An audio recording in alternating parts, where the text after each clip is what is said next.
Ukizungumzia haki za binadamu, ukizungumzia mambo ya demokrasia, vitu kama hivyo havikuwepo katika Ujerumani Mashariki. Nafikiri leo wale ambao waliweza kuiona Ujerumani Mashariki ya wakati huo, leo watakuwa na furaha kubwa sana kusherehekea miaka 35 tangu nchi mbili hizi kuungana tena.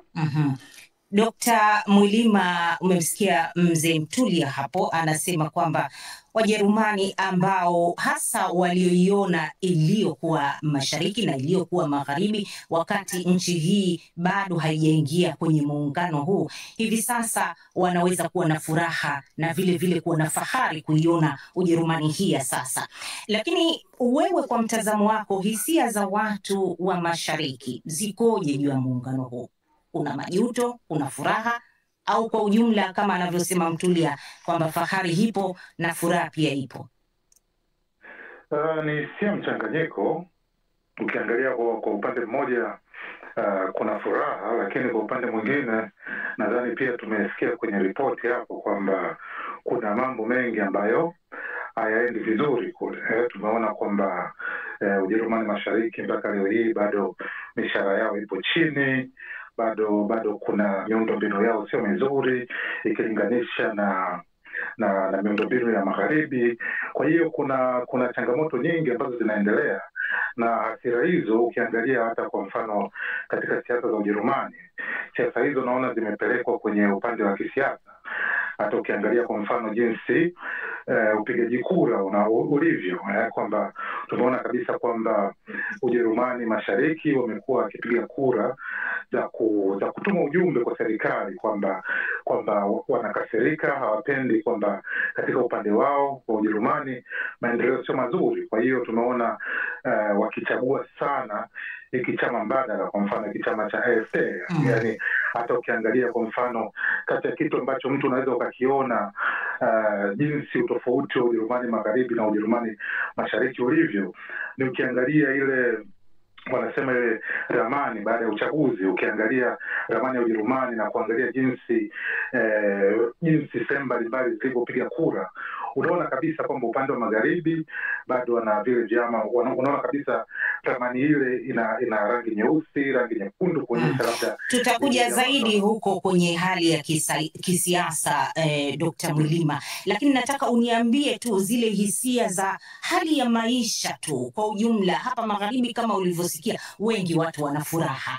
Ripoti uliyosikia ya Daniel Gakuba imeonyesha kwamba kama vile kuna hali ya utulivu wa maisha kwa ujumla wake, lakini mashariki tumesikia kwamba bado watu wana ile hali ya kujiona kama wametengwa.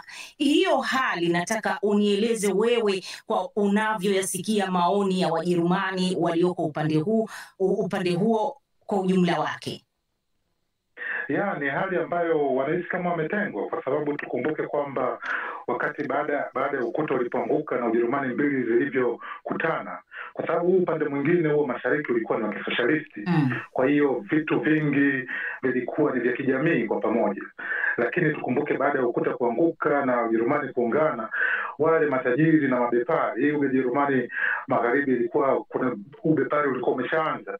Kwa hiyo wengi walienda kununua viwanja, maeneo upande wa mashariki. Kwa hiyo na wakafanya watu wengi wa mashariki kuona kama vitu vyao ambavyo vilikuwa vya kijamii vimehamia upande wa magharibi, kwamba wale wawekezaji wengi wamekuwa ni watu wa magharibi. Kwa hiyo haya ni mambo yote ambayo yamefanya kwamba upande wa mashariki bado watu wanalalamika, bado watu wanaona kwamba ule utajiri ambao ulikuwepo hapo awali sasa hivi wote ni kama unamilikiwa na matajiri wa magharibi, na maisha yao bado duni. Sasa nije kwako Mtulia. Huu mgawanyiko wa kijiografia haupo kwenye ramani, lakini kama tunavyosikia bado upo kwenye fikra za Wajerumani wenyewe. Mtu anajiuliza kwa nini bado kuna mgawanyiko huu wa kimtazamo? Unajua hiyo inaweza kuwa ni tafsiri ya wataalamu wanasiasa, wataalamu wa kiuchumi. Lakini mimi najaribu kuigawanya Ujerumani Mashariki katika matabaka mawili. Tabaka la kwanza ni la wale watu ambao walikuwa tayari wameshazaliwa kabla ya Ujerumani kuungana tena, na kuna tabaka la vijana ambao wamezaliwa baada ya Ujerumani kuungana tena. Hawa ambao leo wanatimiza umri wa miaka 35, nafikiri wana mtazamo mwingine kuhusu Ujerumani ya leo. Hao ndio ambao wamenufaika na kuungana tena kwa Ujerumani, na bila shaka wametumia fursa ambazo zimeletwa kutokana na mshikamano wa hizi nchi mbili. Tukumbuke kwamba Ujerumani Magharibi imeshatumia zaidi ya euro trilioni 2 katika kujenga upya Ujerumani Mashariki. Fedha hizo nafikiri zimetumika vizuri hapo mwanzoni. Dr. Mwilima amezungumzia kuhusu uhafifu wa miundombinu, lakini nafikiri hali imebadilika. Ndiyo, pana tofauti katika mishahara kidogo, na pana tofauti katika mafao ya wazee, lakini sasa ukiangalia kwa jumla hali ya Ujerumani Mashariki imebadilika sana, na nafikiri watu kule wanaweza kujivunia sana. Katika miaka ya kwanza zaidi ya 20% ya watu walikuwa hawana kazi, kwa sababu viwanda vya Ujerumani Mashariki havikuweza kushindana na viwanda vya Ujerumani Magharibi. Viwanda vya Ujerumani Magharibi vilikuwa ni vya kisasa. Sasa baada ya viwanda kufungwa katika Ujerumani Mashariki, watu wengi walikuwa hawana kazi, asilimia karibu 20. Lakini sasa hali hiyo imeboreshwa kiasi kwamba ni 7% tu ya watu ambao sasa hawana kazi. Kwa hiyo ni siku ya furaha kwa vijana ambao hao wenye umri wa miaka 35. Sawa, lakini kuna swala jingine ambalo limetajwa kwenye ripoti, na Dr. Mwilima pia umelitaja, swala la umri watu wanaoishi magharibi na watu wanaoishi mashariki. Ametaja kwenye ripoti Daniel kwamba inaonyesha idadi kubwa ya wanaoishi upande wa mashariki ni wazee ukilinganisha na upande huu wa magharibi. Nataka nije kwako Dr. Mwilima, kuna sababu maalum ambayo inafanya idadi ya wazee iwe kubwa zaidi mashariki na tofauti na ilivyo huku magharibi?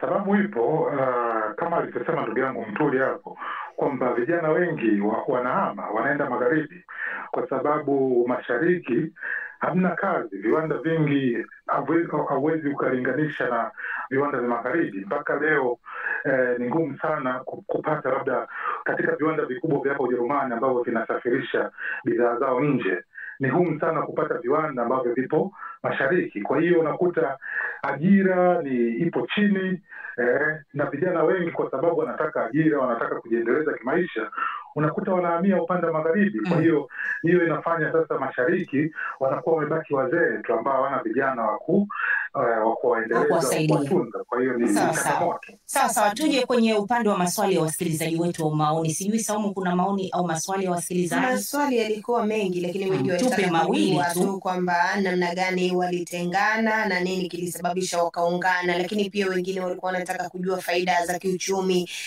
na kisiasa, na iwapo tofauti zilizokuwepo wakati huo bado ziko ama baada ya kupatana kwao je zimeisha. Hasa moja hapa ametaja kuhusiana na swala la ubaguzi wa kutoka upande wa magharibi na mashariki, lakini pia akauliza kwa miji mikuu, upande wa magharibi ulikuwa unahitaji mji mkuu wao na upande wa mashariki unahitaji mji mkuu wao. Kwa hiyo maswali ni mengi, kwa sababu muda wetu na Harrison wameeleza vizuri, muda wetu hauturuhusu. Lakini mzee Mtuli, labda kwa ufupi msikilizaji unaweza kumpa elimu gani hapo? Mji mkuu wa mashariki ulikuwa upi, wa magharibi ulikuwa upi? Kwa ufupi kabisa, kwa sababu nina swali la mwisho. Mji mkuu wa mashariki ulikuwa Berlin, na mji mkuu wa Ujerumani Magharibi ulikuwa huu mji wenu wa Bonn. Sawa, jibu umeshalipata msikilizaji wetu, lakini nadhani swali la mwisho pia sitopata nafasi kwa sababu tayari nimeonyeshwa taa nyeupe hapa na Selina Mdemu. Basi niwashukuru sana.